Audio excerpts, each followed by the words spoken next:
Hi, I'm Julia, and I set myself the challenge to make 100K in 1 year.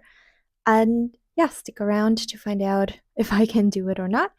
And this is a recap of the week 6 to 12 because today is day 91 of the challenge. And this video is about recapping everything that has happened so far, what I've tried, currently where I'm at. And yeah, let's get into this without further ado. So, my Shopify store has launched and I've had my first sale. So, thank you to that friend who bought a mug. I've also finished setting up my Etsy store, which also launched. I'm currently optimizing that store regarding SEO.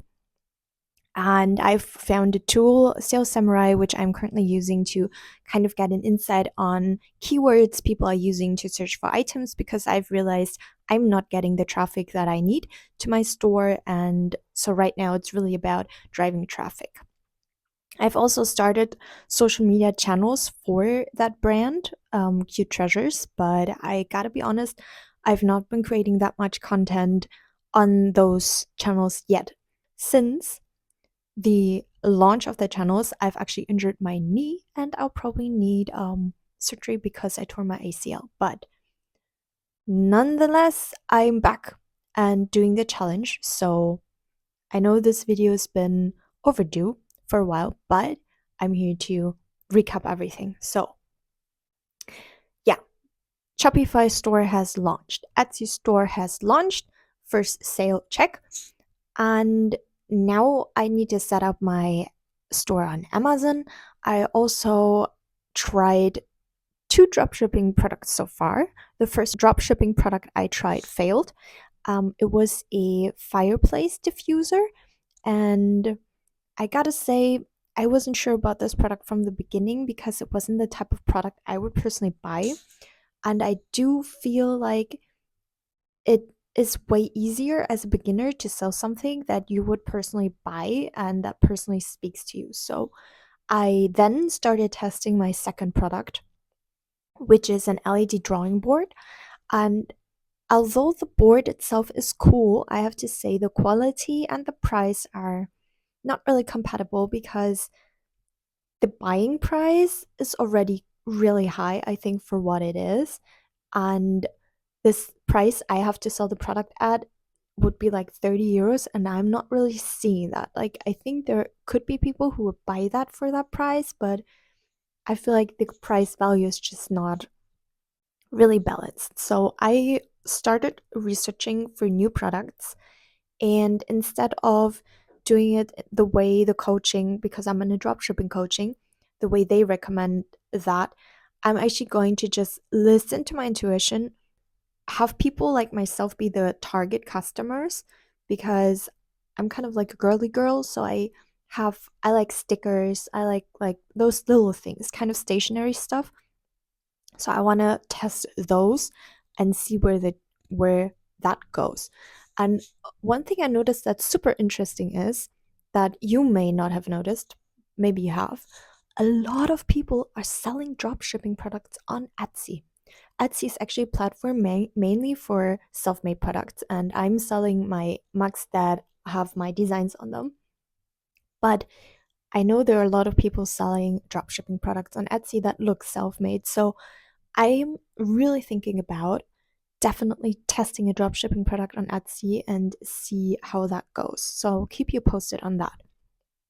Another thing that came up is since I think mid December, GPSR regulations are in place. So if you're somebody who plans to sell to the EU or is selling in the EU, you have to comply with these regulations. That means you will have to put your name and address, basically as manufacturer address, in the product descriptions.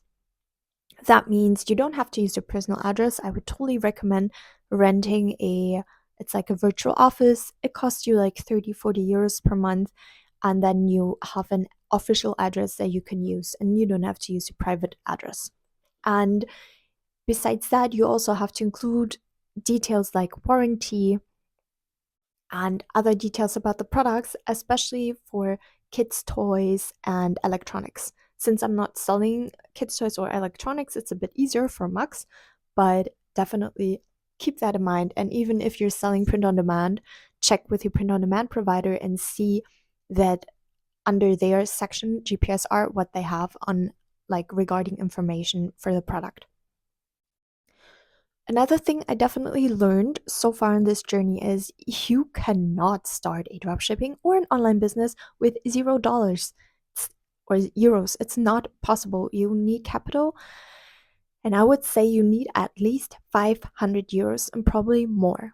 Probably to be on the safe side, like at least 1,000, because you will have to pay for your bank account, you will have to pay for your credit card, you will have at some point ad costs that you have to include. And I know we're going to try to have the ad costs pay for themselves by including that in the product costs, but in the beginning you will have upfront costs and you probably won't have that many sales like me right now. So the most important thing is getting traffic and keep analyzing the competition to really optimize everything. So those are the biggest learnings. GPSR, have some capital and try to get some reach. And I'm currently trying to get some reach, but I gotta say it's so currently on the accounts that I have, like this YouTube and the TikTok, where I basically do, well, the challenge, I document my everyday my everyday what I do for the shops and to get to the 100K. And thank you for everybody who supports me. I really appreciate you and I appreciate the support and every comment you make and like. So thank you very much. On YouTube, I currently have 122 followers. Thank you again. And on TikTok, I currently have 392 followers. I also really appreciate every single person who's supporting me in this journey. And I gotta be honest, I've had so many days where I felt like giving up and not like just wanting to stop the challenge, and where I just wasn't sure if I'm gonna make it. And I'm still not sure if I'm gonna make 100K, but I've decided not to give up and I'm going to see this challenge through to the end. One thing I've realized that really helps is being completely delusional, having the crazy faith in yourself like nobody else, and trying some affirmations, really writing down your goals, visualizing that. And I feel like it really helps me. So I'm going to keep doing that. So thank you for watching my recap, and I hope to see you in the next video. And yeah.